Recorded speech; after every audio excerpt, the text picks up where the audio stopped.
Good afternoon and welcome everyone to the Africam Show, brought to you by explore.org.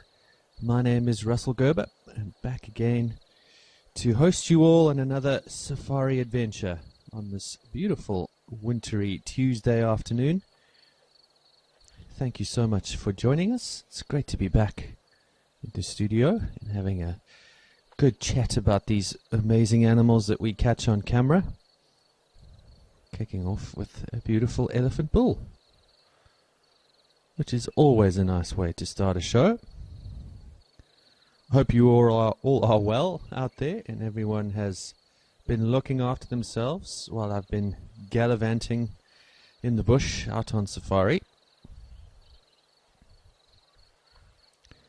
And as always, folks, if you have anything on your mind, any questions about the animals, things you've seen on the cameras, or of course stuff that we might see on the cameras today, please do shoot those through to us. It's always fun of you, and yeah, of course, get some of your thoughts and insights on the things that we've seen or might see on the cameras together.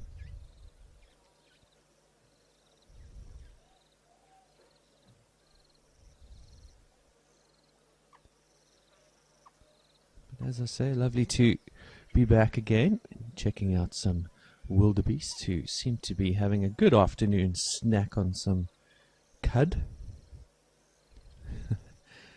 As they look all very chilled and relaxed here at Tau.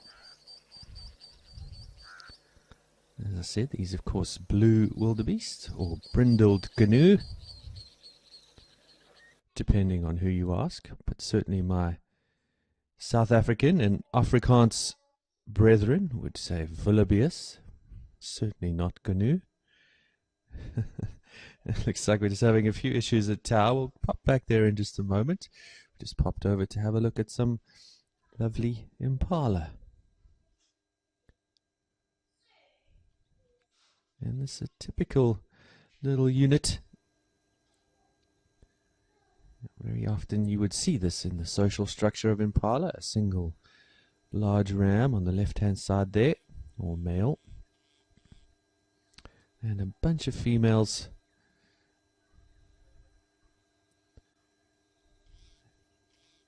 who are likely, by this stage, pregnant, on their way to fawning in normally around about November.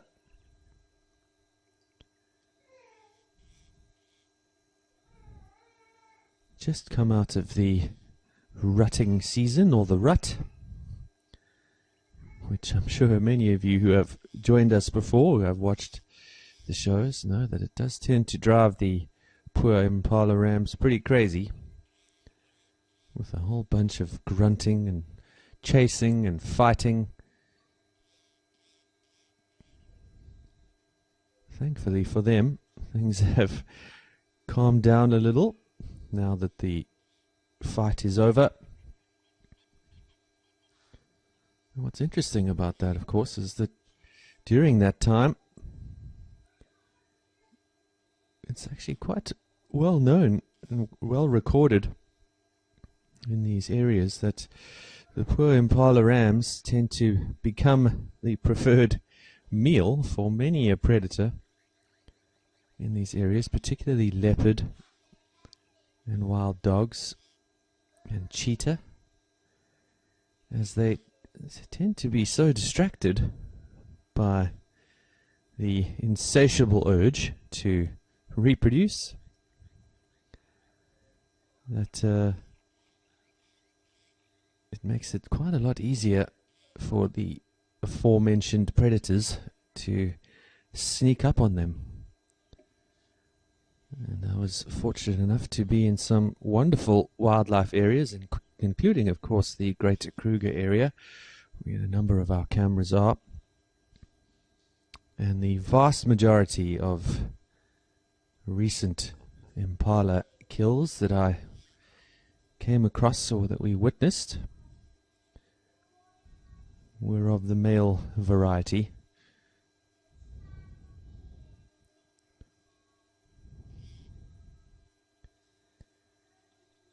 So much more relaxed now. Things will start evening out again. But a couple of hellos out there. Who have we got?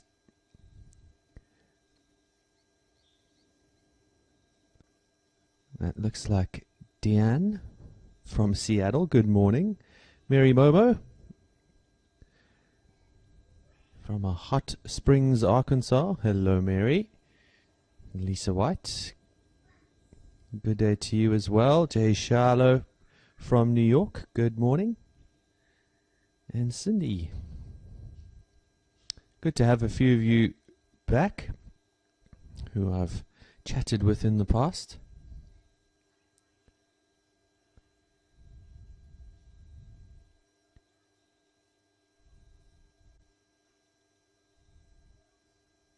And who else? Laura from Scotland. Hello, Laura. So yeah, as I said, fortunate enough to see some great leopard activity in the areas that we visited. And as I said, a few kills that had been hauled up some trees were of the male variety for Impala, who tend to be the preferred species or prey species for a number of big predators, certainly in southern Africa.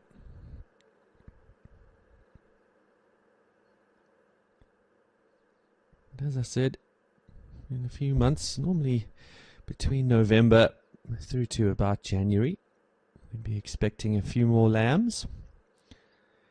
So it's just still a few more months to go until that does indeed happen. The gestation period is just under 200 days, around 196.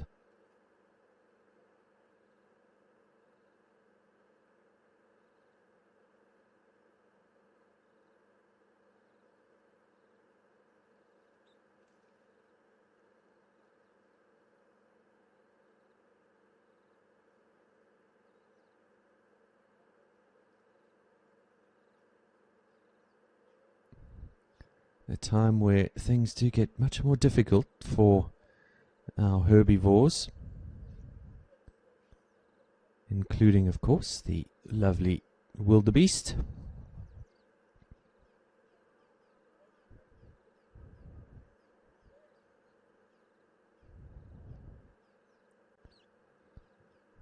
And the wildebeest, well, it is still pretty much mating season for them. Around about March till June tends to be their mating season. Most of their calves get dropped around mid-November to the end of December.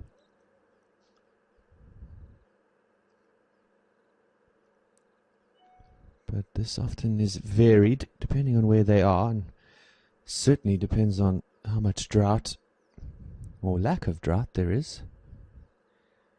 And again, a single calf with a slightly longer gestation period of around 250 days.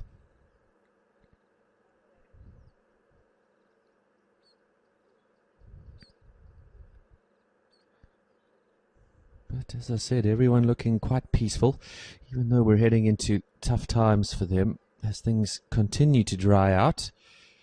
The lack of rain, of course, will force the vegetation to become far more sparse. Grazing, browsing becomes more and more difficult, and many of our herbivores start to lose condition. And at that time, it makes things a little easier for our predators. On top of that, we also tend to see more of a concentration of the animals around the permanent water sources. In this case, many of our cameras, of course, are at permanent water sources, either rivers or large water holes, some of which are actually pumped and managed.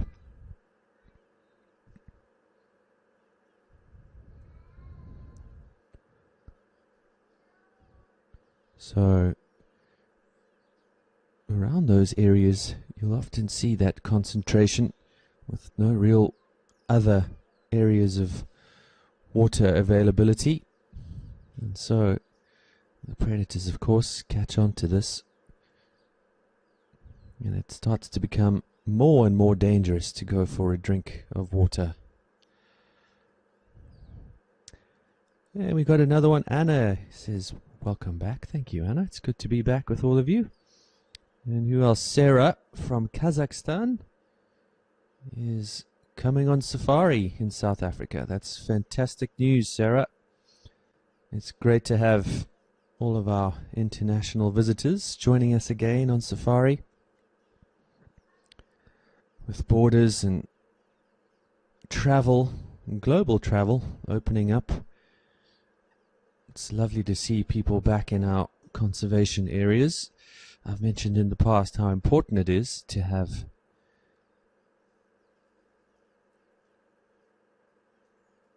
tourists coming into these areas, and what an integral role they play in providing protection for the animals. So lovely to have you all coming back. Have a wonderful safari, Sarah. I'm sure that you will.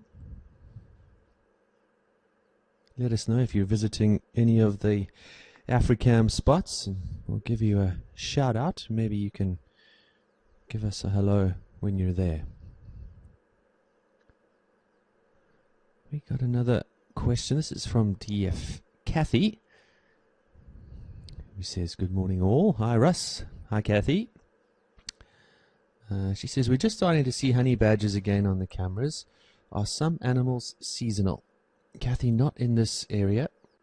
We certainly have no hibernation of our larger mammals in this area, or torpor, or anything like that. So what we're seeing now is, again, that concentration of food, the things becoming more and more scarce, animals being forced into the same areas.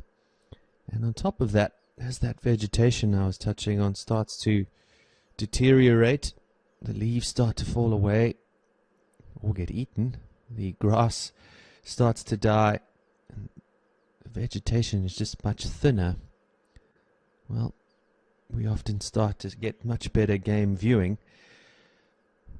That's one of the reasons why this time of year, generally from May through to, say, September, tends to be the high season for safari travel.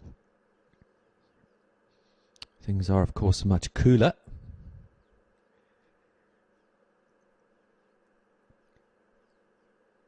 Which makes for a more comfortable safari, certainly.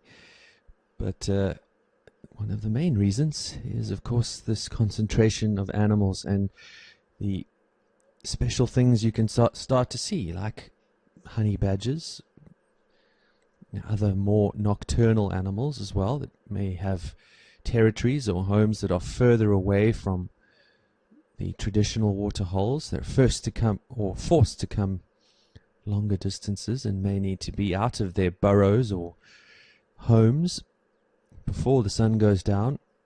Honey badgers are one of those. They tend to be slightly more nocturnal, certainly crepuscular, though of course can be active during the day. Other animals like aardvark tend to be much more nocturnal, but even we might start catching them on the cameras from time to time as they hurry back to their burrows before sunrise.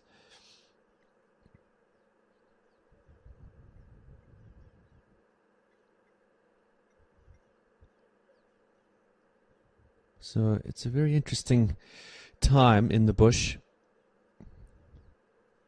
And our grey heron here, giving you an idea of what's to come. Lots of hunting and predator-prey interactions. And this fellow is standing as still as a post in the hope of a hapless frog or other aquatic creature to swim nearby. So I hope that answers your question, Kathy. Who else is out there? Sherry from Ottawa, Canada. Hello, Sherry. Thanks for joining us.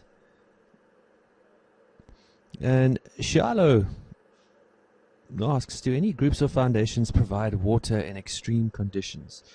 Charlotte, it's also a good question, but in these areas we try to keep the areas as wild as possible, the environment as natural as possible. Oh, now Heron just had a go at something but missed.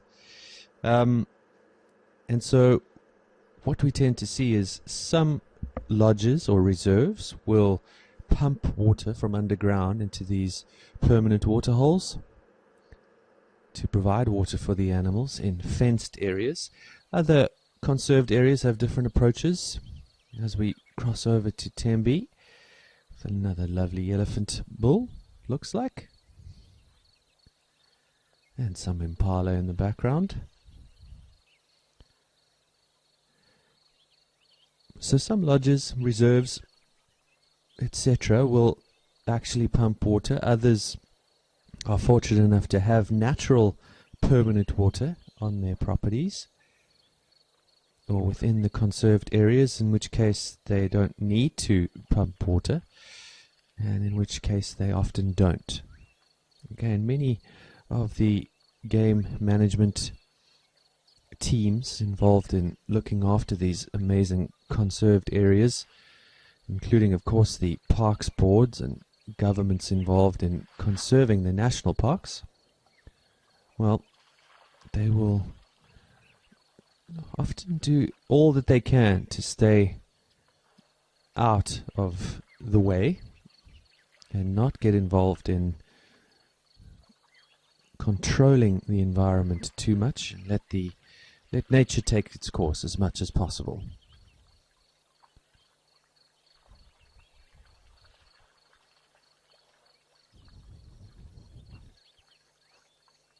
But even the luscious green Tembe starting to look a little sparse around the waterhole, as everyone has grazed all the nice juicy new shoots that we had in the summer.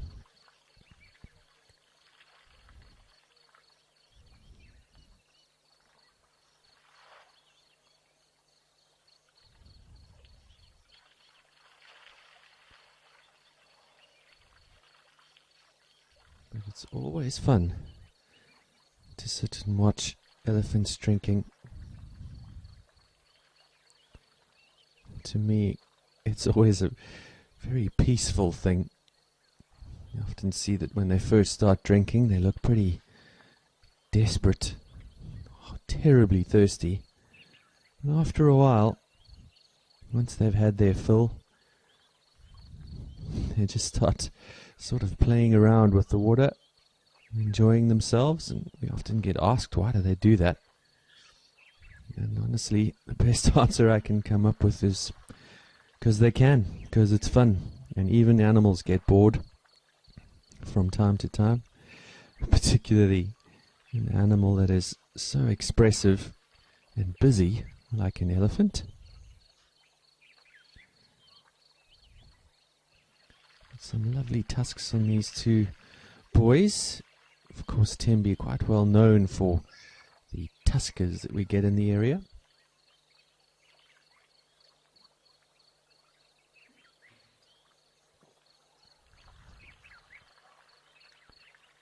And Charlo also asks, do termites... Oh, sorry. I was going to say, do termites eat aardvarks? They definitely do not. Do aardvarks eat termites too? They do indeed. Aardvarks are prolific feeders on termites. In fact, it makes up a vast majority of their diet. And they're responsible for the vast majority of the large cavernous holes you will see dug into the side of large termite mounds. Often the significant destruction done to termite mounds is by aardvarks who have those powerful digging claws on their forelimbs. And if any of you have ever had the opportunity to touch the side of a termite mound, you will understand that it is extremely hard. It's almost like a soft concrete that you would have to be extremely powerful to break through. So those claws are formidable weapons in getting into those termite mounds.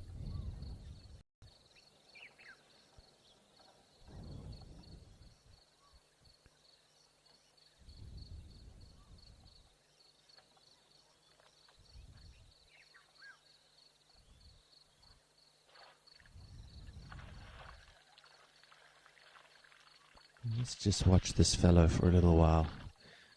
Listen to them splashing in the water. You can also hear them sucking up the water, and just look at the tip of their trunk now. You'll see them starting to play around, just as we were discussing.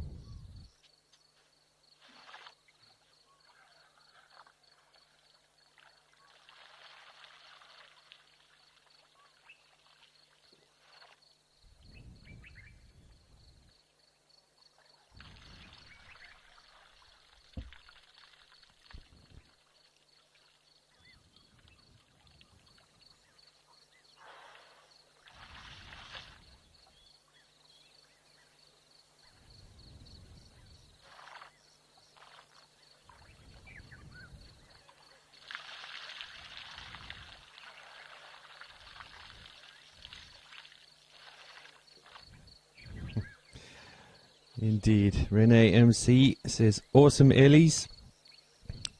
And Wavta 5 says, I love elephants. Well, so do I. I think you folks are spot on.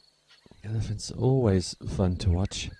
I was lucky enough to be in an area that has an incredible amount of elephants in the wild up in northern Botswana, in an area known as Chobe,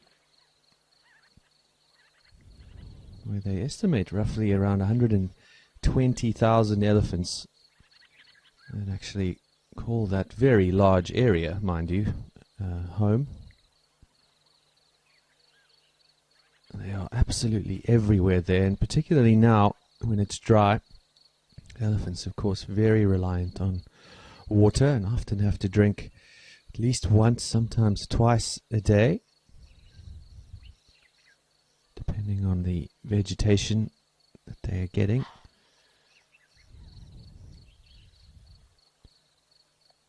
So the elephants spend an inordinate amount of time around the water in the winter time. And these permanent water sources that we've been discussing today become extremely important for their survival. And Chobe in particular, Kruger National Park of course as well. These areas that have been protected for a long period, Tembe of course that we're looking at.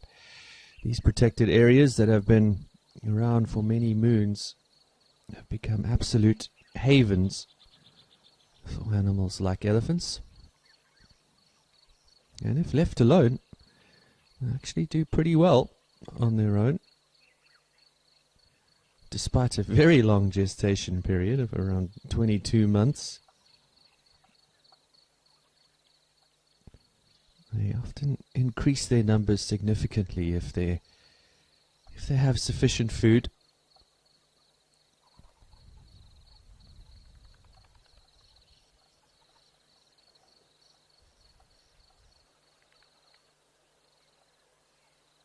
As these two head off into the bushes to carry on eating, especially this time of year, with not so much in the form of nutrients available in their food.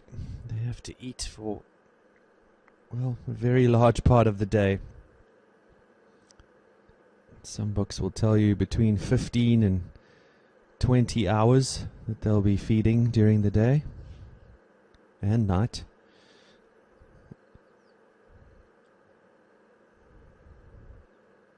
I suppose if you were such a big animal, you'd also have to eat quite a lot to keep yourself in good nick and condition. But always lovely watching the Ellies. Who else is out there? Diane Seymour says, I love this. Thank you, from Florida. You're most welcome. Diane, I'm glad you're enjoying it. And it looks like we've got a lovely lilac-breasted roller.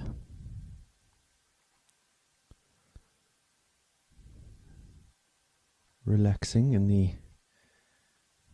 fading light. Beautiful colors on that gorgeous looking bird. If you get an opportunity, you can't see all the colors so well here.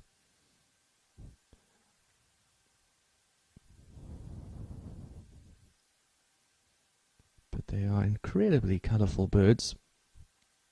As the name suggests, a lilac breast. They've got like a turquoise crown. And of course these beautiful pointed outer feathers that they have.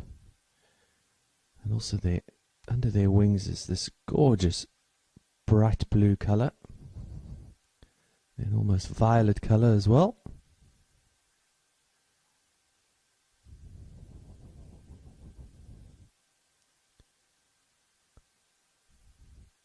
And as you see the sun going down on the bush in southern Africa.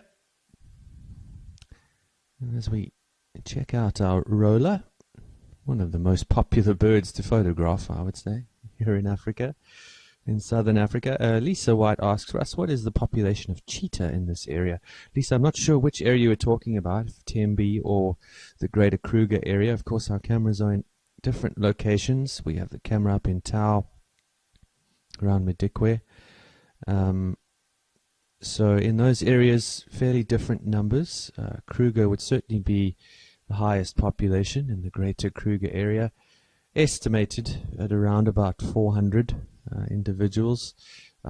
Could be wrong on that. These numbers are very difficult to confirm, particularly in an area as large as the Kruger National Park.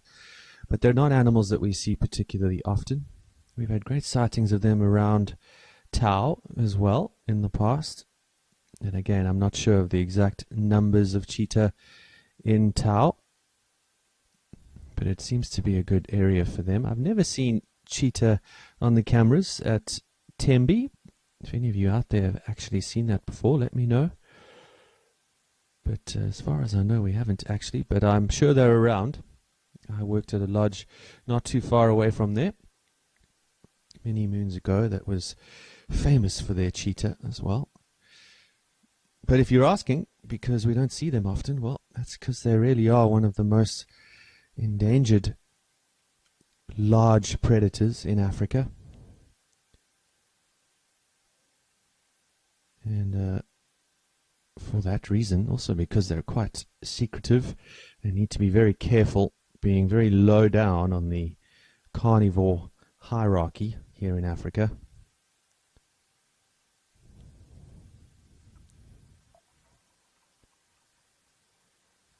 So they do have to be pretty careful.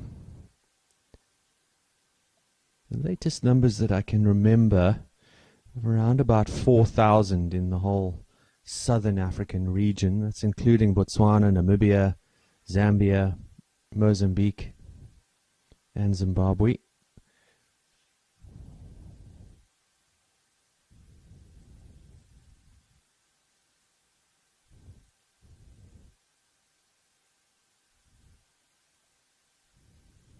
But yeah, always a special animal to see, but not one we often get on the cameras. Oh, you meant at Tembe. I see. Thanks, Lisa. Yeah, I'm not sure of the exact numbers. As I say, in that area, a reserve not too far away, there was some wonderful cheetah viewing, and I'm sure there are some in Tembe as well. But yeah, as I say, I don't recall ever seeing cheetah on the cameras at Tembe. We're just waiting for that moment, and that's the wonderful thing about the cameras and Africa in general. And safari, you never know what's around the corner. Well, folks, unfortunately, we've run out of time. It's been a great pleasure hanging out with you all again this afternoon. We'll be back again, same time next week for the Africam Show. So do come and join us again then. It'd be lovely to chill out in the African bush with you all again then. In the meantime, I'm going to leave you with our lovely roller. We will probably fly off into the sunset anytime soon. But for now, it's goodbye to all of you. We'll see you all again soon. Cheers for now.